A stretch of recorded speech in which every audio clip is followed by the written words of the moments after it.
ਬਿਸਮਿल्लाहिर्रहमानिर्रहीम ਤੇ अस्सलाम वालेकुम। 2 ਫਰਵਰੀ ਪਾਕਿਸਤਾਨ ਦੇ ਵਿੱਚ ਪੀਰ ਦੀ ਦੁਪਹਿਰ ਤੇ ਅੱਜ ਦੇ ਪੰਜਾਬੀ ਵੀਲੌਗ 'ਚ ਚੜ੍ਹਦੇ ਤੇ ਲਹਿੰਦੇ ਪੰਜਾਬ ਦੇ ਸੱਜਣਾ ਤੇ ਮਿੱਤਰਾਂ, ਭੈਣਾਂ ਤੇ ਭਰਾਵਾਂ, ਮਾਵਾਂ ਤੇ ਬਜ਼ੁਰਗਾਂ ਨੂੰ ਜੀ ਆਇਆਂ ਨੂੰ। ਸਭ ਤੋਂ ਪਹਿਲੇ ਆਸਿਮ ਮੁਨੀਰਜ਼ ਡਿਫੈਕਟੋ ਫਾਰਮ 47 ਮਿਲਟਰੀ ਰਾਜ ਡੇ 65। ਹੁਣ ਚੱਲਦੇ ਹਾਂ ਜ਼ਰਾ ਅੱਜ ਦੀਆਂ ਨਿੱਘੀਆਂ ਗੂੜੀਆਂ ਤੇ ਸੰਘਣੀਆਂ ਖਬਰਾਂ ਵਾਲੇ ਪਾਸੇ। ਸਭ ਤੋਂ ਪਹਿਲੀ ਖਬਰ ਤੁਹਾਡੇ ਸਾਹਮਣੇ ਰੱਖਣੀ ਹੈ ਖੁਸ਼ਾਬ ਤੋਂ। ਖੁਸ਼ਾਬ ਦਾ ਇੱਕ ਜਵਾਨ, ਡਾਇਰੈਕਟਲੀ ਖੁਸ਼ਾਬ ਦਾ ਤਾਂ ਨਹੀਂ, ਉਹਦੇ ਮਾਂ ਪਿਓ ਖੁਸ਼ਾਬ ਦੇ ਸਨ। ਅਤੇ ਫਿਰ 1947 'ਚ ਜਿਸ ਵੇਲੇ ਤੁਹਾਨੂੰ ਪਤਾ ਹੈ ਵੀ ਉਸ ਵੇਲੇ 2 ਮੁਲਕ ਬਣੇ, ਇੰਡੀਆ ਔਰ ਪਾਕਿਸਤਾਨ, ਅਤੇ ਪੰਜਾਬ ਦਰਮਿਆਨ ਦੇ ਵਿੱਚੋਂ 2 ਲਖਤ ਹੋਇਆ। ਉਸ ਵੇਲੇ ਇਹਨਾਂ ਦੇ ਮਾਂ ਪਿਓ ਜਿਹੜੇ ਨੇ ਉਹ ਖੁਸ਼ਾਬ ਤੋਂ ਹਿਜਰਤ ਕਰਕੇ ਅਤੇ ਪਰਲੇ ਪਾਸੇ ਇੰਡੀਅਨ ਪੰਜਾਬ 'ਚ ਚਲੇ ਗਏ। ਉੱਥੇ ਉਹਨਾਂ ਨੇ ਜਿਹੜਾ ਉਹਨਾਂ ਦਾ ਪੁੱਤਰ ਸੀ ਉਹਦੀ ਪਰਵਰਿਸ਼ ਕੀਤੀ ਅਤੇ ਉਹ ਪੜ੍ਹ ਲਿਖ ਕੇ ਅੱਜ ਵਰਲਡ ਬੈਂਕ ਦਾ ਸਦਰ ਬਣਿਆ। ਉਹਨਾਂ ਦਾ ਨਾਂ ਹੈ ਅਜੇਪਾਲ ਸਿੰਘ ਬਾਂਗਾ। ਇਹ ਜਿਹੜੇ ਅਜੇਪਾਲ ਸਿੰਘ ਬਾਂਗਾ ਜੀ ਨੇ, ਇਹ ਸਦਰ ਨੇ ਵਰਲਡ ਬੈਂਕ ਦੇ, ਅਤੇ ਇਹਨਾਂ ਨੇ ਹੁਣ ਫੈਸਲਾ ਕੀਤਾ ਹੈ ਕਿ ਇਹ ਪਾਕਿਸਤਾਨ ਆ ਕੇ ਆਪਣੇ ਮਾਂ ਪਿਓ ਦਾ ਆਬਾਈ ਪਿੰਡ ਵੇਖਣਾ ਚਾਹੁੰਦੇ ਨੇ। ਜ਼ਾਹਿਰ ਹੈ ਉਹ ਮੈਂ ਜਿਵੇਂ ਤੁਹਾਨੂੰ ਦੱਸਿਆ ਵੀ ਉਹਨਾਂ ਦੇ ਦਾਦਾ ਦਾਦੀ ਮਾਂ ਪਿਓ ਖੁਸ਼ਾਬ ਦੇ ਰਹਿਣ ਵਾਲੇ ਸਨ ਅਤੇ ਇੱਥੋਂ ਉੱਧਰ ਗਏ ਨੇ ਅਤੇ ਉਹ ਆਬਾਈ ਪਿੰਡ ਇੱਥੇ ਹੋਏਗਾ ਅਤੇ ਉਹਦੀ ਉਹ ਜ਼ਿਆਰਤ ਕਰਨਾ ਚਾਹੁੰਦੇ ਨੇ, ਅਤੇ ਇਸ ਵਾਸਤੇ ਉਹਨਾਂ ਨੇ ਖੁਸ਼ਾਬ ਦੇ ਦੌਰੇ ਦਾ ਫੈਸਲਾ ਕੀਤਾ। ਹੁਣ ਕਿਉਂਕਿ ਉਹਨਾਂ ਨੇ ਆਉਣਾ ਹੈ ਅਤੇ ਉੱਥੇ ਦੇ ਵਾਰੇ ਨਿਆਰੇ ਹੋ ਗਏ ਨੇ। ਉੱਥੇ ਹੁਣ ਜਿਹੜਾ ਲੋਕਲ ਗੁਰਦੁਆਰਾ ਹੈ ਉਹਦੀ ਵੀ ਤਜ਼ੀਨੋ ਆਰਾਇਸ਼ ਕਰ ਰਹੇ ਨੇ, ਮਲਹਕਾ ਜਿਹੜਾ ਗੁਰਦੁਆਰਾ ਸੀ, ਅਤੇ ਉਸ ਤੋਂ ਇਲਾਵਾ ਜਿਹੜੀ ਉਹਨਾਂ ਦੀ ਵਾਲਦੈਨ ਦੀ ਆਬਾਈ ਘਰ ਹੈ ਉਹਦੀ ਵੀ ਬਹਾਲੀ ਕਰ ਰਹੇ ਨੇ। ਅਤੇ ਹੁਣ ਉੱਥੇ ਹਕੂਮਤ ਲਾਏਗੀ ਚੰਗਾ ਤਗੜਾ ਪੈਸਾ, ਕਿਉਂਕਿ ਬਾਂਗਾ ਜੀ ਇਸ ਵੇਲੇ ਬੜੇ ਅਹਿਮ ਆਦਮੀ ਨੇ, ਇੱਕ ਤਾਂ ਵਰਲਡ ਬੈਂਕ ਦੇ ਸਦਰ ਨੇ। ਅੱਛਾ, ਵਰਲਡ ਬੈਂਕ ਸਿਰਫ ਪੈਸੇ ਨਹੀਂ ਦਿੰਦਾ, ਇਹ ਗੱਲ ਤੁਸੀਂ ਸਮਝਣੀ ਹੈ। ਵਰਲਡ ਬੈਂਕ ਹੋਰ ਵੀ ਕਈਆਂ ਕੰਮਾਂ ਦੇ ਵਿੱਚ ਬੜਾ ਇੰਪੋਰਟੈਂਟ ਹੁੰਦਾ ਹੈ। ਜਿਵੇਂ ਫੋਰ ਐਗਜ਼ਾਮਪਲ ਸਾਡਾ ਅਤੇ ਇੰਡੀਆ ਦਾ ਪਾਣੀ ਦਾ ਰੌਲਾ ਹੈ, ਉੱਥੇ ਵੀ ਵਰਲਡ ਬੈਂਕ ਕਈ ਵਾਰੀ ਸਾਲਸ ਦੇ ਤੌਰ 'ਤੇ, ਅਦਾਲਤ ਦੇ ਤੌਰ 'ਤੇ ਵੀ ਹੁੰਦਾ ਹੈ। ਇਸੇ ਤਰ੍ਹਾਂ ਬੜੇ ਸਾਰੇ ਜਿਹੜੇ ਪ੍ਰੋਜੈਕਟ ਨੇ, ਜਿਵੇਂ ਬੋਰਡ ਆਫ ਪੀਸ ਇਸ ਵੇਲੇ ਟਰੰਪ ਸਾਹਿਬ ਨੇ ਬਣਾਇਆ, ਉਹਦੇ 'ਤੇ ਵੀ ਅਜੇਪਾਲ ਸਿੰਘ ਬਾਂਗਾ ਸਾਹਿਬ ਨੂੰ ਪਾਇਆ ਹੋਇਆ ਉਸ ਬੋਰਡ 'ਚ ਵੀ। ਉਹ ਵੀ ਉਹਦੇ ਮੈਂਬਰ ਨੇ। ਜਿਹੜਾ 9 ਰੁਕਨੀ ਐਗਜ਼ੈਕਟਿਵ, ਉਹ ਨਹੀਂ ਜਿਹੜਾ ਸ਼ਹਿਬਾਜ਼ ਸ਼ਰੀਫ ਸਾਹਿਬ ਨੇ ਸਾਈਨ ਕੀਤਾ, ਜਿਹੜਾ ਉਹਨਾਂ ਤੋਂ ਵੀ ਉੱਤੇ ਇੱਕ 9 ਰੁਕਨੀ ਐਗਜ਼ੈਕਟਿਵ ਬੋਰਡ ਹੈ ਜਿਹਨੇ ਚਲਾਉਣਾ, ਅਸਲ ਦੇ ਵਿੱਚ ਜਿਹਨੇ ਫੈਸਲੇ ਕਰਨੇ ਨੇ ਬੋਰਡ ਆਫ ਪੀਸ ਦੇ, ਉਹਦੇ ਵਿੱਚ ਅਜੇਪਾਲ ਸਿੰਘ ਬਾਂਗਾ ਜੀ ਵੀ ਨੇ, ਕਿਉਂਕਿ ਉੱਥੇ ਡਿਵੈਲਪਮੈਂਟ ਹੋਣੀ ਹੈ। ਮੈਂ ਦੱਸਿਆ ਵੀ ਸਿਰਫ ਪੈਸਾ ਹੀ ਨਹੀਂ ਵਰਲਡ ਬੈਂਕ ਨੇ ਦੇਣਾ ਹੁੰਦਾ, ਕਈ ਵਾਰੀ ਉਸ ਪੈਸੇ ਦੀ ਜਿਹੜੀ ਐਗਜ਼ੀਕਿਊਸ਼ਨ ਹੈ ਉਹਦੇ ਉੱਤੇ ਇੱਕ ਮੋਨੀਟਰਿੰਗ ਬਾਡੀ ਦੇ ਤੌਰ ਦੇ ਉੱਤੇ ਵੀ ਵਰਲਡ ਬੈਂਕ ਬੜੀਆਂ ਜਗ੍ਹਾ 'ਤੇ ਕੰਮ ਕਰਦਾ। ਇਸ ਲਈ ਵਰਲਡ ਬੈਂਕ ਦੀ ਜਿਹੜੀ ਇਹ ਬਾਡੀ ਹੈ, ਇਹ ਬੜੀ ਹੀ ਅਹਿਮ ਬਾਡੀ ਹੈ, ਕੋਈ ਮਾੜੀ ਮੋਟੀ ਐਵੇਂ ਇਹਨਾਂ ਨੂੰ ਤੁਸੀਂ ਘੱਟ ਸੀਰੀਅਸ ਨਹੀਂ ਲੈਣਾ। ਬਹਰਹਾਲ ਪਾਕਿਸਤਾਨੀ ਗਵਰਨਮੈਂਟ ਨੂੰ ਪੂਰਾ ਪਤਾ ਹੈ ਜਿੱਥੋਂ ਮਾਲ ਪਾਣੀ ਇਹਨਾਂ ਨੂੰ ਲੱਭ ਸਕਦਾ ਹੈ ਜਾਂ ਕੋਈ ਇਹਨਾਂ ਦਾ ਕੰਮ ਹੋ ਸਕਦਾ, ਉੱਥੇ ਤੇ ਇਹ ਇੱਕ ਵਾਰੀ ਚੁੱਕ ਦਿੰਦੇ ਨੇ ਫੱਟੇ। ਹੋਰ ਵੀ ਕਈ ਸ਼ਾਵਾਂ ਚੁੱਕ ਦਿੰਦੇ ਨੇ। ਤੁਹਾਨੂੰ ਯਾਦ ਹੋਏਗਾ ਕਿ ਉਹ ਉੱਥੇ ਚੁੱਕੇ ਸਨ ਇੱਕ ਵਾਰੀ ਫੀਲਡ ਮਾਰਸ਼ਲ ਸਾਹਿਬ, ਨਹੀਂ ਫੀਲਡ ਮਾਰਸ਼ਲ ਸਾਹਿਬ ਨਹੀਂ, ਉਹ ਜਿਹੜੇ ਲਾਏ ਸਨ ਉਹਨਾਂ ਨੇ ਉੱਥੇ ਬਾਲਸ ਲਾਏ ਸਨ। ਫੀਲਡ ਮਾਰਸ਼ਲ ਸਾਹਿਬ ਤੇ ਬਣਾ ਰਹੇ ਨੇ ਨਾ ਉਹ ਬਨਿਆਨੁਲ ਮਰਸੂਸ ਦੀ ਉੱਥੇ ਇੱਕ ਯਾਦਗਾਰ, ਉਹ ਫੀਲਡ ਮਾਰਸ਼ਲ ਐਵੇਂ ਪਤਾ ਨਹੀਂ ਮੈਨੂੰ ਕਿੱਥੋਂ ਯਾਦ ਆ ਗਈ। ਉਹ ਸ਼ਹਿਬਾਜ਼ ਸ਼ਰੀਫ ਸਾਹਿਬ ਨੇ ਜਿਹੜੇ ਉਹ ਚੁੱਕੇ, ਉਹਨਾਂ ਨੇ ਵੀ ਨਹੀਂ, ਮਤਲਬ CDA ਨੇ ਲਾਏ ਸਨ, ਲੇਕਿਨ ਇੰਝ ਸੀ ਵੀ ਸ਼ਹਿਬਾਜ਼ ਸ਼ਰੀਫ ਸਾਹਿਬ 2 ਗੇਂਦਾਂ ਚੁੱਕ ਕੇ ਖਲੋਤੇ ਨੇ, ਅਤੇ ਉਹ ਜਿਹੜੇ ਬਾਲਸ ਚੁੱਕਣਾ ਮਤਲਬ ਕਿ ਚੁੱਕ ਦਿੰਦੇ ਨੇ ਜਿਹੜੀ ਸ਼ਾਇਦ ਵੀ ਇਹਨਾਂ ਨੂੰ ਚੁੱਕਣੀ ਪਵੇ। ਇਹਨਾਂ ਦਾ ਮੌਕਾ ਮਿਲਣ ਦੀ ਦੇੜ ਹੈ ਇਸ ਵੇਲੇ। ਹੁਣ ਬਾਂਗਾ ਜੀ ਜਿਹੜੇ ਨੇ ਉਹ ਕਿਉਂਕਿ ਵਰਲਡ ਬੈਂਕ ਦੇ ਪ੍ਰੈਜ਼ੀਡੈਂਟ ਨੇ ਅਤੇ ਉਹਨਾਂ ਹੁਣ ਆਉਣਾ। ਅਤੇ ਹੁਣ ਅੱਛਾ, ਇਹ ਪਹਿਲਾਂ ਵੀ ਹੋਇਆ ਸੀ ਜਿਸ ਵੇਲੇ ਇਹਨਾਂ ਨੇ ਇੱਕ ਵਜ਼ੀਰ ਆਜ਼ਮ ਸਾਹਿਬ, ਮੇਰੇ ਜ਼ਿਹਨ 'ਚ ਉਹਨਾਂ ਦਾ ਨਾਮ ਨਿਕਲ ਗਿਆ ਹੁਣ, ਇੱਕ ਤਾਂ ਸ਼ੌਕਤ ਅਜ਼ੀਜ਼ ਸਾਹਿਬ ਸਨ, ਇੱਕ ਉਹਨਾਂ ਤੋਂ ਪਹਿਲੇ ਸਨ, ਜ਼ਿਹਨ 'ਚ ਹੁਣੇ ਨਾਂ ਆ ਜਾਏਗਾ। ਉਹਨਾਂ ਨੂੰ ਜਿਸ ਵੇਲੇ ਵਜ਼ੀਰ ਆਜ਼ਮ ਬਣਾਇਆ ਗਿਆ ਸੀ ਲਿਆ ਕੇ, ਮੋਇਨ ਕੁਰੈਸ਼ੀ ਸੀ ਗਾਲਬਨ ਉਹਨਾਂ ਦਾ ਨਾਂ, ਉਹਨਾਂ ਨੂੰ ਜਿਸ ਵੇਲੇ ਉੱਥੋਂ ਬਾਹਰੋਂ ਲਿਆ ਕੇ ਵਜ਼ੀਰ ਆਜ਼ਮ ਬਣਾਇਆ ਗਿਆ ਸੀ, ਅਤੇ ਉਹਨਾਂ ਦੇ ਵਾਲਦੈਨ ਦੀ ਉਹ ਕਬਰ ਦਾ ਕਿਸੇ ਨੂੰ ਪਤਾ ਨਹੀਂ ਸੀ ਵੀ ਕਿੱਥੇ ਹੈ। ਉਹਨਾਂ ਨੇ ਕਿਹਾ ਮੈਂ ਵਾਲਦੈਨ ਦੀ ਕਬਰ 'ਤੇ ਜਾਣਾ ਆਉਂਦਿਆਂ ਹੀ ਸਿੱਧਾ, ਅਤੇ ਫਿਰ ਬਸ ਉੱਥੇ ਜਿਹੜੀ ਵੀ ਕਬਰ ਲੱਭੀ, ਕਿਉਂਕਿ ਉਹਨਾਂ ਨੂੰ ਵੀ ਕਿਹੜਾ ਪਤਾ ਸੀ ਵੀ ਮੇਰੇ ਵਾਲਦੈਨ ਦੀ ਕਬਰ ਕਿੱਥੇ, ਉਹ ਵੀ ਆਏ ਗਏ ਨਹੀਂ ਸੀ, ਇਹਨਾਂ ਨੂੰ ਵੀ ਕੋਈ ਨਹੀਂ ਸੀ ਪਤਾ। ਬਸ ਫਿਰ ਜਿਹੜੇ ਵੀ ਗਰੀਬ ਦੀ ਕਬਰ ਇਹਨਾਂ ਦੇ ਕਾਬੂ ਆਈ, ਇਹਨਾਂ ਨੇ ਉੱਤੇ ਮਿੱਟੀ ਸ਼ਿੱਟੀ ਪਾਈ, ਉਹਨੂੰ ਮੇਰਾ ਮਤਲਬ ਬਿਲਕੁਲ ਬਣਾਇਆ ਸੰਵਾਰਿਆ, ਉਹਦੇ ਇਰਦ ਗਿਰਦ ਜਨਾਬ ਬਣਾਈ, ਕੋਈ ਮੇਰਾ ਉੱਤੇ ਇੱਟਾਂ ਸ਼ਿੱਟਾਂ ਲਾਈਆਂ। ਅਤੇ ਹੁਣ ਤੁਸੀਂ ਕਹੋ ਵੀ ਗਿੱਲ ਸਾਹਿਬ ਉਹ ਤਾਂ ਪਤਾ ਲੱਗ ਜਾਏਗਾ ਨਵੀਆਂ ਇੱਟਾਂ ਲਾਈਆਂ, ਇਹ ਬੜੇ ਉਸਤਾਦ ਨੇ, ਇਹਨਾਂ ਨੇ ਕਿਸੇ ਹੋਰ ਕਬਰ ਦੀਆਂ ਇੱਟਾਂ ਲਾ ਲਈਆਂ ਹੋਣੀਆਂ ਨੇ ਪੁਰਾਣੀਆਂ, ਉਹ ਹੀ ਲਾ ਦਿੱਤੀਆਂ ਹੋਣੀਆਂ ਨੇ, ਅਤੇ ਉੱਤੇ ਮਿੱਟੀ ਸ਼ਿੱਟੀ ਪਾ ਦਿੱਤੀ ਹੋਣੀ ਹੈ ਤਾਂ ਕਿ ਪੁਰਾਣੀਆਂ ਲੱਗਣ, ਅਤੇ ਨਾਲ ਇਹਨਾਂ ਨੇ ਉੱਤੇ ਤਖਤੀ ਬਣਾ ਕੇ ਉਹਨਾਂ ਦੀ ਜਿਹੜੀ ਹੈ ਉਹ ਲਾ ਦਿੱਤੀ। ਬੜੇ ਬੜੇ ਫਨਕਾਰ ਨੇ ਇਹੋ ਜਿਹੀ ਤਖਤੀ ਬਣਾ ਦਿੰਦੇ ਨੇ ਕਿ ਉਹ ਇੰਝ ਹੀ ਲੱਗਦਾ ਵੀ ਪੁਰਾਣੀ ਬਣੀ ਹੋਈ ਹੈ ਤਖਤੀ, ਨਵੀਂ ਨਹੀਂ। ਬਹਰਹਾਲ ਇਹਨਾਂ ਨੇ ਉਹਨਾਂ ਦੀ ਕਬਰ ਜਿਹੜੀ ਉਹ ਕਿਸੇ ਬੰਦੇ ਦੀ ਕਬਰ ਜਿਹੜੀ ਹੋਰ ਉਹ ਬਣਾ ਕੇ ਉਹਨਾਂ ਨੂੰ ਉਹਨਾਂ ਦੇ ਵਾਲਦੈਨ ਦੀ ਕਬਰ ਦੇ ਤੌਰ 'ਤੇ ਪ੍ਰੈਜ਼ੈਂਟ ਕੀਤੀ। ਉਹਨਾਂ ਨੇ ਉੱਥੇ ਫਾਤਿਹਾ ਪੜ੍ਹੀ, ਅਤੇ ਉਸ ਤੋਂ ਬਾਅਦ ਨਾ ਕਦੀ ਉਹ ਵਾਪਸ ਆਏ ਕਬਰ ਦੇ ਉੱਤੇ, ਅਤੇ ਨਾ ਕੋਈ ਲੈਣਾ ਅਤੇ ਨਾ ਦੇਣਾ, ਅਤੇ ਕੰਮ ਜਿਹੜਾ ਉਹ ਮੁੱਕ ਗਿਆ। ਅੱਛਾ ਜੀ, ਅੱਗੇ ਚੱਲਦੇ। ਇਹ ਵੈਸੇ ਗੱਲ ਵੀ ਸੱਚੀ ਹੈ ਹੀ, ਆਪ ਸੋਚੋ ਤੁਸੀਂ, ਤੁਹਾਡੇ 'ਚੋਂ ਮੈਂ ਸਾਰਿਆਂ ਨੂੰ ਨਹੀਂ ਆਉਂਦਾ, ਬੜੇ ਸਾਰੇ ਬੰਦੇ ਜਾਂਦੇ ਵੀ ਹੋਣਗੇ, ਤੁਹਾਡੇ 'ਚੋਂ ਕਿੰਨੇ ਬੰਦੇ ਨੇ ਜਿਹੜੇ ਆਪਣੇ ਦਾਦਾ ਦਾਦੀ ਦੀ ਕਬਰ 'ਤੇ ਕਿੱਡਾ ਕੁ ਜਾਂਦੇ ਨੇ। ਹਾਲਾਂਕਿ ਜਿਹੜਾ ਮਾਲ ਪਾਣੀ ਇਕੱਠਾ ਕਰਕੇ ਗਏ ਨੇ ਉਹ 'ਚੋਂ ਕੁਛ ਨਾ ਕੁਛ ਹਿੱਸਾ ਤਾਂ ਤੁਹਾਨੂੰ ਵੀ ਆਇਆ ਸੀ ਨਾ, ਤੁਹਾਡੇ ਵਾਲਦੈਨ ਦੇ ਥਰੂ, ਦਾਦੇ ਦੀ ਜਿਹੜੀ ਜਾਇਦਾਦ ਸੀ ਉਹਦੇ 'ਚੋਂ ਜੋ ਵੀ ਥੋੜ੍ਹੀ ਸੀ ਬਹੁਤੀ ਸੀ ਕੁਛ ਨਾ ਕੁਛ ਤਾਂ ਆਇਆ ਹੀ ਸੀ ਨਾ। ਚਲੋ ਜਿਨ੍ਹਾਂ ਦੀ ਜਾਇਦਾਦ ਨਹੀਂ ਉਹਨਾਂ ਨੂੰ ਫਿਰ ਕੋਈ ਕਰਜ਼ਾ ਆਇਆ ਹੋਏਗਾ ਦਾਦੇ ਦੇ ਹਿੱਸੇ ਦਾ, ਤੁਹਾਨੂੰ ਮਤਲਬ ਕੁਛ ਨਾ ਕੁਛ ਤਾਂ ਦਾਦੇ ਦਾ ਤੁਹਾਡੇ ਤੱਕ ਪਹੁੰਚਦਾ ਹੈ ਨਾ। ਅਤੇ ਕਿੰਨੇ ਕੁ ਲੋਕੀ ਨੇ ਜਿਹੜੇ ਜਾਂਦੇ ਨੇ, ਮੈਂ ਇਹ ਨਹੀਂ ਆਂਦਾ ਸਾਰੇ ਨਹੀਂ ਜਾਂਦੇ, ਕੋਈ ਜਾਂਦੇ ਵੀ ਨੇ, ਲੇਕਿਨ ਜ਼ਿਆਦਾਤਰ ਲੋਕਾਂ ਨੂੰ ਕੋਈ ਪਤਾ ਹੀ ਨਹੀਂ ਹੁੰਦਾ ਅਤੇ ਆਪਣੇ ਮਾਂ ਪਿਓ ਤੋਂ ਵੀ ਘੱਟ ਹੀ ਜਾਂਦੇ ਨੇ। ਅਤੇ ਇਹ ਵੇਖੋ ਵੈਸੇ ਬੰਦਾ ਕਿਹੜੇ ਕੰਮ ਨੂੰ ਪਿਆ, ਜ਼ਰਾ ਆਪਣੇ ਆਪ ਕੋਲੋਂ ਸਵਾਲ ਪੁੱਛੋ ਵੀ ਪੈਸਾ ਇਕੱਠਾ ਕਰਦਾ ਰਹਿੰਦਾ ਹੈ ਕਾਹਦੇ ਵਾਸਤੇ? ਪਿੱਛੇ ਬੰਦਿਆਂ ਕੋਲ ਛੱਡ ਕੇ ਜਾਣ ਵਾਸਤੇ, ਜਿਨ੍ਹਾਂ ਨੂੰ ਜਿਸ ਵੇਲੇ ਤੁਸੀਂ ਗਏ ਅਤੇ 15 ਦਿਨ ਮਹੀਨੇ 2 ਮਹੀਨੇ ਬਾਅਦ ਕਿਸੇ ਨੂੰ ਮਤਲਬ ਨਫਸਾ ਨਫਸੀ ਦਾ ਆਲਮ ਹੈ, ਕਿਸੇ ਨੂੰ ਕੋਈ ਲੈਣ ਦੇਣ ਨਹੀਂ। ਇਸ ਲਈ ਇੰਨਾ ਮਾਲ ਜਿਸ ਵੇਲੇ ਇਕੱਠਾ ਕਰਦੇ ਜੇ ਅਤੇ ਉਹ ਆਖਰਤ ਦਾ ਵੀ ਸੋਚਣਾ, ਨਾਲੇ ਆਪਣੇ ਇਰਦ ਗਿਰਦ ਲੋਕਾਂ ਆਪਣੇ ਭੈਣਾਂ ਭਰਾਵਾਂ ਦਾ ਵੀ ਸੋਚੋ, ਸਿਰਫ ਅਯਾਣਿਆਂ ਦਾ ਨਾ ਸੋਚੋ। ਇਹ ਕੋਈ ਅਯਾਣੇ ਤੁਹਾਡੇ ਜਿਹੜੇ ਨੇ ਕੋਈ ਉੱਤੋਂ ਨਹੀਂ ਉੱਤਰ ਆਏ ਵੀ ਉਹਨਾਂ ਦਾ ਹੀ ਬਹੁਤਾ ਸੋਚਣਾ, ਆਪਣੇ ਭੈਣ ਭਰਾਵਾਂ ਨੂੰ ਵੀ ਨਾਲ ਹੀ, ਮੇਰਾ ਮਤਲਬ ਰਿਸ਼ਤੇਦਾਰਾਂ ਨੂੰ, ਸਾਰਿਆਂ ਦਾ ਸੋਚੋ ਇਸ ਗੱਲ ਦੇ ਉੱਤੇ। ਅੱਛਾ ਜੀ, ਅਗਲੀ ਖਬਰ ਦੇ ਉੱਤੇ ਚੱਲੀਏ। ਅਗਲੀ ਖਬਰ ਜਨਾਬ, ਸ਼ਾਹ ਮਹਿਮੂਦ ਕੁਰੈਸ਼ੀ ਸਾਹਿਬ ਦੇ ਨਾਲ ਜਿਹੜਾ ਜ਼ੁਲਮ ਹੋ ਰਿਹਾ ਉਹ ਬਹੁਤ ਹੀ ਖਤਰਨਾਕ ਜ਼ੁਲਮ ਹੋ ਰਿਹਾ। ਉਹਨਾਂ ਨੇ ਇੱਕ ਟਵੀਟ ਕਰ ਛੱਡਿਆ ਕੱਲ੍ਹ ਪਰਸੋਂ। ਟਵੀਟ ਉਹਨਾਂ ਨੇ ਇਹ ਕੀਤਾ ਕਿ ਸਾਡੇ ਮੁਲਕ ਦੇ ਵਿੱਚ ਹੈ ਜੋ ਬਲੋਚਿਸਤਾਨ 'ਚ ਹੋ ਰਿਹਾ, ਇੱਧਰ ਉੱਧਰ ਸਾਰੀਆਂ ਗੱਲਾਂ ਕਰਕੇ ਨਾ ਇਨਸਾਫੀਆਂ ਨਾਲ। ਉਹਨਾਂ ਨੇ ਕਿਹਾ ਵੀ ਉਹਨਾਂ ਨੂੰ ਕੁਝ ਜ਼ਰਾਏ ਤੋਂ ਪਤਾ ਲੱਗਾ ਵੀ ਗਜ਼ਾ ਦੇ ਵਿੱਚ ਸਾਡੇ ਕੋਈ ਅਹਿਲਕਾਰ ਗਏ ਨੇ, ਫੌਜੀ ਅਹਿਲਕਾਰ, ਉਹ ਉੱਥੇ ਬਰੂਦੀ ਸੁਰੰਗਾਂ ਸਾਫ਼ ਕਰ ਰਹੇ ਸਨ ਅਤੇ ਉਹ ਫਟੀਆਂ ਨੇ ਬਰੂਦੀ ਸੁਰੰਗਾਂ ਅਤੇ ਉਹ ਉੱਥੇ ਜਾਂ ਬਹਾਕ ਹੋ ਗਏ ਨੇ। ਇਹ ਉਹਨਾਂ ਨੇ ਕਿਹਾ ਜੀ ਮੈਨੂੰ ਕਿਸੇ ਸੋਰਸ ਤੋਂ ਪਤਾ ਲੱਗਾ। ਉਹਨਾਂ ਨੇ ਟਵੀਟ ਕੀਤਾ ਕਿ ਬਈ ਇਹਦਾ ਜਵਾਬ ਦਿਓ, ਇਹ ਕਿਸ ਤਰ੍ਹਾਂ ਤੁਸੀਂ ਘੱਲ ਦਿੱਤੇ ਨੇ ਬੰਦੇ, ਅਜੇ ਤੁਸੀਂ ਕਹਿੰਦੇ ਹੋ ਤੁਸੀਂ ਘੱਲੇ ਨਹੀਂ ਅਤੇ ਗਜ਼ਾ ਕਿਸ ਤਰ੍ਹਾਂ ਚਲੇ ਗਏ ਨੇ। ਬਸ ਜੀ ਇਹ ਗੱਲ ਉਹਨਾਂ ਨੇ ਕਹਿਣੀ ਸੀ। ਅਤੇ ਕਰਤਣ ਇੰਨੀ ਕਿ ਤੁਹਾਨੂੰ ਪਤਾ ਸਾਡੇ ਹਾਫਿਜ਼ ਜੀ ਦੇ ਵਿੱਚ ਬੜੇ ਹੀ ਕੌੜੇ ਨੇ ਹਾਫਿਜ਼ ਜੀ, ਮੇਰਾ ਮਤਲਬ ਹੈ ਕਿ ਉਹ ਥੱਲੇ ਹੀ ਨਹੀਂ ਉਤਰਦੇ ਘੋੜੇ ਤੋਂ। ਉਹਨਾਂ ਜਨਾਬ ਉੱਥੇ ਪੁਲਿਸ ਭੇਜੀ, 70 ਕੋਈ ਬੰਦੇ ਸਨ, ਕੋਈ ਪੁਲਿਸ ਦੇ 70-80। ਉਹਨਾਂ ਰੇਡ ਕੀਤਾ, ਉਹਨਾਂ ਦਾ ਛੋਟਾ ਨਵਾਸਾ ਹੈ ਜਵੇਦ ਹਾਸ਼ਮੀ ਸਾਹਿਬ ਦਾ ਬੱਚਾ ਹੈ ਛੋਟਾ, ਉਹਦਾ ਸਿਰ ਪਾੜਿਆ ਅਤੇ ਉਹਨਾਂ ਦਮਾਦ ਨੂੰ ਗ੍ਰਿਫਤਾਰ ਕੀਤਾ। ਅਤੇ ਬਾਅਦ ਦੇ ਵਿੱਚ ਆਖਿਆ ਹੈ ਜੀ ਕਿ ਇਹ ਬਿਜਲੀ ਚੋਰੀ ਦਾ ਮੁਕੱਦਮਾ ਸੀ ਇਹਨਾਂ ਦੇ ਦਮਾਦ 'ਤੇ, ਇਸ ਦੀ ਦਮਾਦ ਔਰ ਬੇਟੀ ਨੂੰ ਗ੍ਰਿਫਤਾਰ ਕੀਤਾ ਹੈ। ਮਤਲਬ ਇਹ ਹੁਣ ਬੇਹਯਾਈ ਬੇਸ਼ਰਮੀ ਹੈ। ਇਹ ਕਹਿੰਦੇ ਕੀ ਨੇ ਇਸ ਵੇਲੇ ਦੀ ਜਿਹੜੀ ਸੂਰਤ ਹਾਲ ਉਹਦੇ ਬਾਰੇ ਕਹਿੰਦੇ ਕੀ ਨੇ? ਇਹਨਾਂ ਨੇ ਕੋਈ ਪੁਰਾਣੇ ਆਰਮੀ ਚੀਫ ਦੇ ਬਾਰੇ ਵੀ ਗੱਲ ਕੀਤੀ ਹੈ, ਸੂਰਤ ਹਾਲ ਦੇ ਬਾਰੇ ਕਹਿੰਦੇ ਕੀ ਨੇ, सुन लो। एक तरफ 18,000 लेके ज़िंदगी के गुजारे कर रहा है, एक तरफ 15-20 लाख से तनख्वाह है, 30 लाख तनख्वाह है जनरलों की, वजीरों की, सदर ममलिकत की, जजेस की। ये लूट रहे हैं दौलत सीधी साधी। ये तो वो है। और जो इसके अलावा है प्लाट, एक प्लाट का 10-10 करोड़ रुपया है। और जो राहील शरीफ, जो जितना शरीफ बनता है हमारे मुल्क के जनरलों का, उसने तो एक प्लाट ले लिया था जो लोग कहते हैं 40 अरब का प्लाट, 4 अरब का प्लाट है राहील इस साहब ने जो ले लिया। मुझे नहीं पता, लेकिन इस बात की भी उसको इंक्वायरी करा दें पब्लिकली, वहीं अदालत लगाएं लोगों की, जजेस की।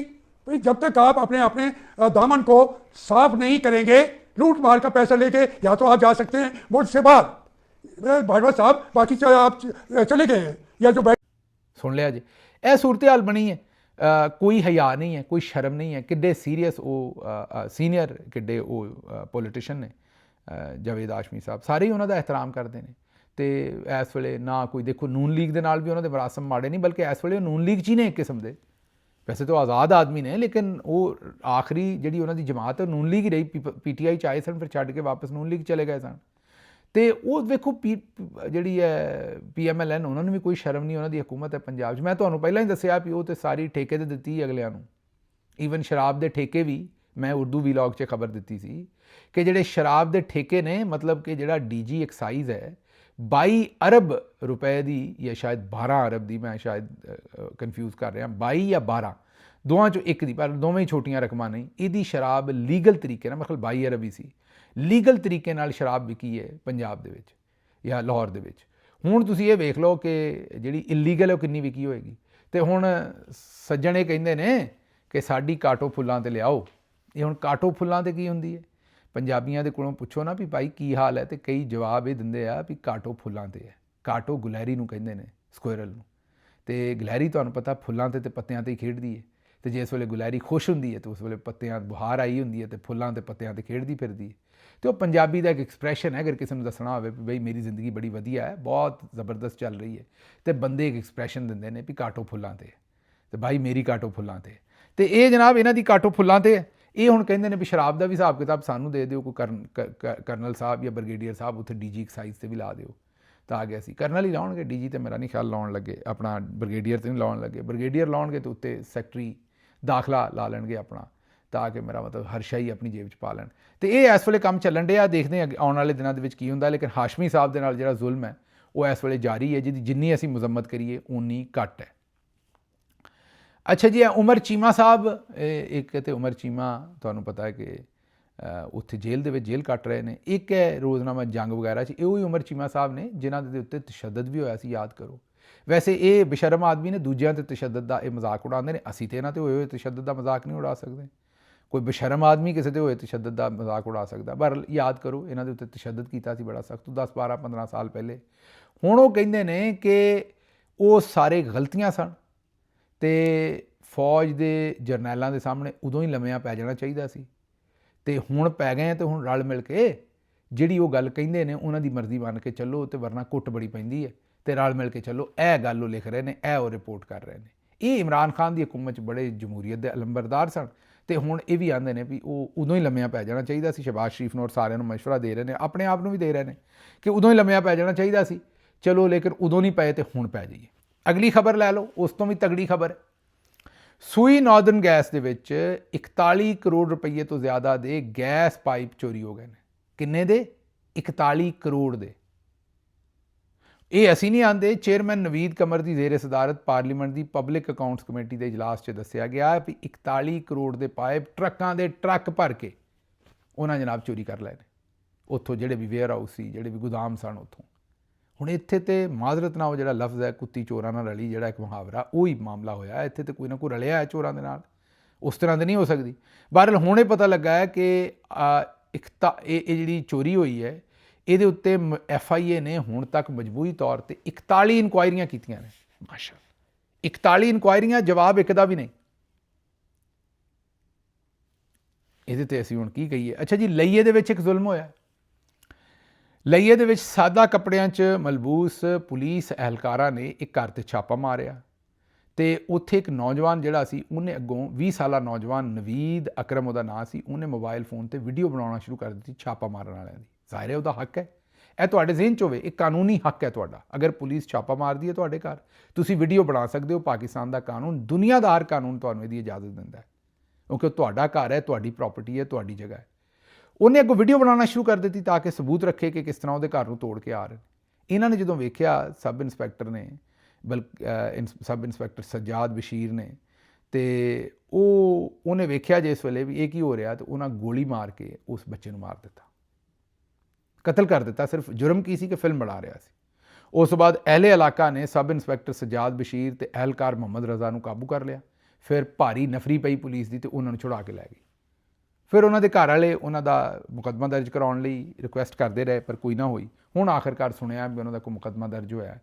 ਮਤਲਬ ਖੁੱਲ੍ਹੀ ਬੇਸ਼ਰਮੀ ਹਰ ਪਾਸੇ, ਜਿਵੇਂ ਗਟਰਾਂ ਦੇ ਢੱਕਣ ਖੁੱਲ੍ਹੇ ਨੇ, ਉਵੇਂ ਹੀ ਇਹਨਾਂ ਦੇ ਇਹ ਵੀ ਗਟਰ ਹੀ ਨੇ ਸਾਰੇ, ਜਿਨ੍ਹਾਂ ਦੇ ਮੂੰਹ ਖੁੱਲ੍ਹੇ ਨੇ, ਜਿਹੜੇ ਆਵਾਮ 'ਤੇ ਜ਼ੁਲਮ ਕਰ ਰਹੇ ਨੇ। ਜਿਹੜੀ ਸ਼ੈ ਮੀਡੀਆ 'ਚ ਆ ਜਾਂਦੀ ਹੈ, ਆਵਾਮ ਰੌਲਾ ਪਾਉਂਦੀ ਹੈ, ਉੱਥੇ ਬਾਜੀ ਮਰੀਮ ਐਕਟਿੰਗ ਕਰਦੀ ਹੈ। ਬਾਕੀ ਕਿਸੇ ਸ਼ੈ ਦੇ ਉੱਤੇ ਕਿਸੇ ਬੰਦੇ ਦਾ ਕੋਈ ਲੈਣ ਦੇਣ ਨਹੀਂ, ਨਾ ਥੋ, ਨਾ ਕੋਈ ਬੰਦਾ ਪੁੱਛਣਾ ਚਾਹੁੰਦਾ।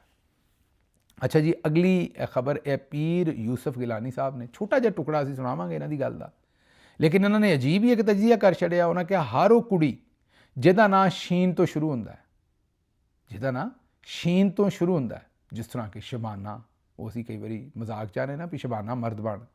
ਇਹ ਜਨਾਬ ਜਿਹੜੇ ਪੀਰ ਯੂਸਫ ਗਿਲਾਨੀ ਸਾਹਿਬ ਨੇ, ਇਹਨਾਂ ਨੇ ਫਰਮਾਇਆ ਕਿ ਹਰ ਉਹ ਕੁੜੀ ਜਿਹਦਾ ਨਾਂ ਸ਼ੀਨ ਤੋਂ ਸ਼ੁਰੂ ਹੁੰਦਾ, ਜਿਵੇਂ ਸ਼ਬਾਨਾ, ਸ਼ਮਾਇਲਾ, ਸ਼ਾਜ਼ੀਆ, ਸ਼ਬਨਮ, ਜਿਹੜੇ ਵੀ ਨਾਂ ਸ਼ੀਨ ਨਾਲ ਸ਼ੁਰੂ ਹੁੰਦੇ ਨੇ, ਉਹਨਾਂ ਕਿਹਾ ਇਸ ਉਮਰ ਦੀ ਕੁੜੀ ਨੇ 30 ਸਾਲ ਦੀ ਉਮਰ ਤੱਕ ਹਰ ਸੂਰਤ ਬਿਮਾਰ ਹੋ ਜਾਣਾ ਹੈ।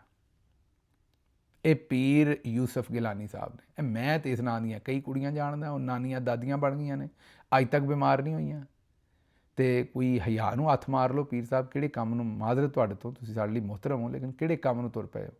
ਮੇਰਾ ਮਤਲਬ ਹਰ ਬੰਦੇ ਨੇ ਹੀ ਕੌਮ ਨੂੰ ਚੇ ਅਤੇ ਫੇ ਬਣਾਇਆ, ਨਾਲ ਪੀਰ ਸਾਹਿਬ। ਇਹ ਸੁਣ ਲਓ, ਨਿੱਕਾ ਜਿਹਾ ਟੁਕੜਾ, ਤੁਹਾਨੂੰ ਲੱਗਦਾ ਹੋਏਗਾ ਵੀ ਮੈਂ ਤੁਹਾਡੇ ਨਾਲ गलत बयानी कर लिया, सुन लो। कोई भी लड़की हो जिसका नाम शीन से शुरू होता हो, अगर वो बीमार हुई है ना, उसके ऊपर असेबी असरात ही हैं। कौन से वाले? उसके नाम के ऊपर। शीन से शाजिया, शाजिया कह लें, कुछ भी कह लें, कोई भी शाजिया नाम, शीन नाम जिसमें होगा ना, वो बीमार होगी। शुमाइला, कुछ भी हो, शबनम, कुछ भी हो, बीमार, शमीम बीमार होगी, कुछ भी कह लें, 30+ जाना है, उसने बीमार हो जाना है। वैसे ही आप ये कह रहे हैं कि जिसका ये नाम है उसने बीमार हो नहीं होना है। उसके ऊपर नाम के ऊपर आशिक हैं असरात। सुन लिया जी। ਤੇ ਹੁਣ ਨਾਂ ਨਾ ਬਦਲਨੇ ਬੱਚੀਆਂ ਦੇ ਸ਼ੁਰੂ ਹੋ ਜਾਓ। ਬੜੇ ਇਸਲਾਮੀ ਨਾਂ ਨੇ, ਸਾਰੇ ਬਿਹਤਰੀਨ ਨਾਂ ਨੇ, ਕੋਈ ਐਸਾ ਮਸਲਾ ਨਹੀਂ। ਐਵੇਂ ਪੀਰ ਸਾਹਿਬ ਨੇ ਆਪਣੀ ਦੁਕਾਨਦਾਰੀ ਛੱਡੀ ਹੈ, ਮੇਰਾ ਨਹੀਂ ਖਿਆਲ ਇਹਦੇ ਵਿੱਚ ਕੋਈ ਵੀ ਐਸਾ ਰੌਲਾ ਹੈ। ਅੱਛਾ ਜੀ, ਇਹ ਤੁਹਾਨੂੰ ਅੱਗੇ ਸੁਣਾਉਣਾ ਹੈ ਥਾਣਾ Peoples Party, sub inspector Babar. ਇੱਕ ਮੁਤਾਸਰਾ ਖਾਤੂਨ ਜਿਹੜੀ ਕਿਸੇ ਕੇਸ ਦੇ ਵਿੱਚ ਸ਼ਾਮਲੇ ਤਫਤੀਸ਼ ਸੀ, ਉਹਨੇ ਆਪਣੀ ਜ਼ਮਾਨਤ ਕਰਾਈ ਸੀ। ਸਬ ਇੰਸਪੈਕਟਰ ਸਾਹਿਬ ਨੇ ਆਖਿਆ ਵੀ ਤੂੰ ਮੇਰੀ ਗੱਲ ਸੁਣਨਾ, ਤੇ ਉਹਨਾਂ ਨੇ ਆਖਿਆ ਕਿ ਜੀ ਮੈਂ ਕਿਉਂ ਆਵਾਂ, ਮੇਰੇ ਕੋਲ ਤਾਂ ਜ਼ਮਾਨਤ ਹੈ, ਤੇ ਮੇਰੇ ਵਕੀਲ ਨੇ ਮੈਨੂੰ ਨਹੀਂ ਦੱਸਿਆ ਵੀ ਮੈਂ ਤੁਹਾਡੇ ਕੋਲ ਆਉਣਾ, ਮੈਂ ਵਕੀਲ ਨਾਲ ਪਹਿਲਾਂ ਗੱਲ ਕਰ ਲਾਂ। ਉਹਨਾਂ ਜਿਹੜੀ ਅੱਗੋਂ ਵਕੀਲ ਸਾਹਿਬ ਦੇ ਬਾਰੇ ਗੱਲ ਕੀਤੀ, ਉਹ ਮੈਂ ਤਾਂ ਤੁਹਾਨੂੰ ਨਹੀਂ ਦੱਸ ਸਕਦਾ। ਅਸੀਂ ਉੱਥੇ ਬੀਪ ਲਾ ਕੇ ਤੁਹਾਨੂੰ ਸੁਣਾਵਾਂਗੇ, ਕਿਉਂਕਿ ਜਿਹੜੀ ਸ਼ੈ ਉਹ ਵਕੀਲ ਸਾਹਿਬ ਦੇ ਨਾਲ ਕਰਨ ਦੀ ਕੋਸ਼ਿਸ਼ ਕਰ ਰਹੇ ਨੇ, ਉਹ ਅਸੀਂ ਤੇ ਵਕੀਲ ਸਾਹਿਬ ਦੇ ਨਾਲ ਉਹ ਗੱਲ ਨਹੀਂ ਕਰਨਾ ਚਾਹੁੰਦੇ। ਉਹਨਾਂ ਕਿਹਾ ਮੈਂ ਤੇਰੇ ਵਕੀਲ ਦੀ ਬਾਕੀ ਅੱਗੋਂ ਨਾ ਜਿਹੜੀ ਗਾਲੀ ਨਮਾ ਇੱਕ ਗੱਲ ਕੀਤੀ ਹੈ, ਸਿੱਧੀ ਤਰ੍ਹਾਂ ਆਉਣੀ ਹੈ ਕਿ ਨਹੀਂ, ਨਹੀਂ ਤਾਂ ਤੇਰੇ ਕੰਨ ਦੇ ਥੱਲੇ 4 ਲਾਵਾਂ। ਤੇ ਖਾਤੂਨ ਫਿਰ ਜ਼ਾਹਿਰ ਹੈ ਗਾਲਾਂ ਸ਼ਾਲਾਂ ਦਿੰਦੇ ਰਹੇ। ਇਹਦਾ ਆਡੀਓ ਸੁਣ ਲਓ। हेलो अस्सलाम वालेकुम जी। वालेकुम सलाम। हाँ जी, क्या ठीक ठाक हुए थे? कौन?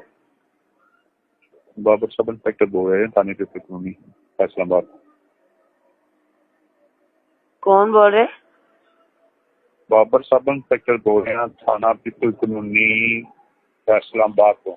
जी और तफ्तीश थोड़ी मेरे को आ गई केस आया थोड़ा केड़ा? जी जो जमानत कराई जी। हाँ जी समझ नहीं आई। और चलान? हाँ जी जी तो जमानत पे हुई है, तुम जमानत पे होती है हो जमानत पे हाँ जी। ते कितने जी होना?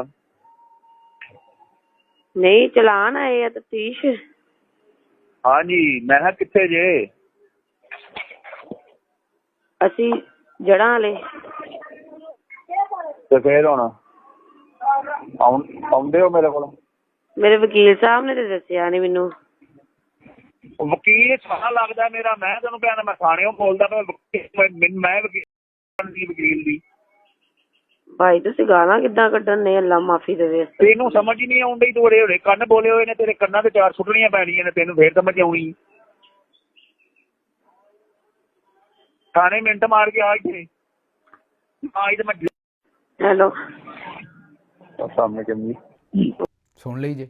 ਮੇਰਾ ਖਿਆਲ ਹੈ ਕਿ ਇਹ ਜੇ ਬਾਜੀ ਦਾ ਅਸਲ ਚਿਹਰਾ, ਤੇ ਇਹ ਜੇ ਅਸਲ ਜਿਹੜੀ ਉਹ ਪੁਲਿਸ ਤੇ ਉੱਥੇ ਬਾਜੀ ਪਤਾ ਨਹੀਂ ਕਿਹੜੀਆਂ ਗੱਲਾਂ ਕਰਦੀ ਹੈ ਤੇ ਕਿਹੜੀਆਂ ਨਹੀਂ ਕਰਦੀ, ਲੇਕਿਨ ਇਹ ਉਹ ਅਸਲ ਮਾਹੌਲ ਹੈ ਜਿਹੜਾ ਬਾਜੀ ਇਸ ਵੇਲੇ ਪ੍ਰੋਵਾਈਡ ਕਰ ਰਹੀ ਹੈ ਪੰਜਾਬ ਦੇ ਵਿੱਚ। ਤੇ ਪੁਲਿਸ ਵਾਲੇ ਵੀ ਜਿਹੜੇ ਨੇ ਉਹ ਬਿਲਕੁਲ ਆਪੇ ਤੋਂ ਬਾਹਰ ਹੋਏ ਨੇ। ਉਹਨਾਂ ਨੂੰ ਨਾ ਕਿਸੇ ਦੀ ਫਿਕਰ ਹੈ, ਨਾ ਕਿਸੇ ਦੀ ਸੋਚ ਹੈ, ਔਰ ਨਾ ਉਹ ਬਿਲਕੁਲ ਕਿਸੇ ਤਰੀਕੇ ਨਾਲ ਵੀ ਮਾਯੂਸ। ਅੱਛਾ, ਉਹ ਜਿਹੜੀ ਉੱਥੇ ਬੱਚੀ ਇੱਕ ਸਾਦੀਆ ਮਤਲਬ ਕਿ ਖਾਤੂਨ, ਔਰ ਉਹਦੇ ਨਾਲ ਇੱਕ 2 ਸਾਲ ਦੀ ਉਹਦੀ ਬੱਚੀ ਵਿਚਾਰੀ ਗਟਰ ਦੇ ਵਿੱਚ ਡਿੱਗ ਕੇ ਵਫਾਤ ਪਾ ਗਈ। ਉਹਦੇ ਸ਼ੌਹਰ ਦੇ ਉੱਤੇ ਇਹ ਚਤਰੌਲ ਕਰਦੇ ਰਹੇ, ਉਹਨੂੰ ਮਾਰਦੇ ਰਹੇ ਵਿਚਾਰੇ ਨੂੰ। ਹੁਣ ਉੱਥੋਂ ਖਬਰ ਆ ਰਹੀ ਕਿ ਰੈਸਕਿਊ ਵਾਲਿਆਂ ਨੂੰ ਜਿਸ ਵੇਲੇ ਪੁੱਛਿਆ ਬਈ ਤੁਸੀਂ ਕਿਸ ਤਰ੍ਹਾਂ, ਕੀ ਟੈਕਨੋਲੋਜੀ ਯੂਜ਼ ਕੀਤੀ, ਕਿਸ ਤਰ੍ਹਾਂ, ਉਹਨਾਂ ਕਿਹਾ ਅਸੀਂ ਇੱਕ ਪਾਸਿਓਂ ਰਕਸ਼ੇ ਦਾ ਟਾਇਰ ਸੁੱਟ ਕੇ ਇੱਕ ਗਟਰ 'ਚੋਂ ਦੂਸਰੇ ਗਟਰ ਦੇ ਵਿੱਚ ਕੱਢਿਆ ਉਹਨੂੰ ਅੱਗੋਂ, ਤੇ ਉਹ ਜਿਹੜਾ ਅਸੀਂ ਟਾਇਰ ਕੱਢਿਆ ਨਾ, ਉਹਦੇ ਨਾਲ ਸਾਨੂੰ ਪਤਾ ਲੱਗਾ ਵੀ ਰਸਤੇ 'ਚ ਕੋਈ ਸ਼ੈ ਨਹੀਂ ਹੈਗੀ। ਟੈਕਨੋਲੋਜੀ ਵੇਖੋ ਕਿਹੜੀ ਅਸੀਂ ਇਸਤੇਮਾਲ ਕਰਨ, ਦੁਨੀਆ ਕਿੱਥੇ ਅੱਪੜ ਗਈ ਹੈ। ਬਾਜੀ ਆਂਦੀ ਸਾਡੇ ਕੋਈ ਯੂਰਪ ਵਾਲੇ ਸਿੱਖਣ ਨੂੰ ਫਿਰਦੇ ਨੇ ਚੀਜ਼ਾਂ, ਤੇ ਸਾਡੀ ਹਾਲਤ ਵੇਖੋ ਵੀ ਲਾਸ਼ ਉੱਥੇ ਡਿੱਗੀ ਹੈ ਤੇ ਇਹ ਲੱਭਣ ਵਾਸਤੇ ਰਕਸ਼ੇ ਦਾ ਟਾਇਰ ਵਿੱਚ ਫੇਰਨ ਡਏ ਨੇ। ਮੈਨੂੰ ਇੱਥੋਂ ਇਜਾਜ਼ਤ ਦਿਓ ਤੇ ਰੱਬ ਰੱਖਾ।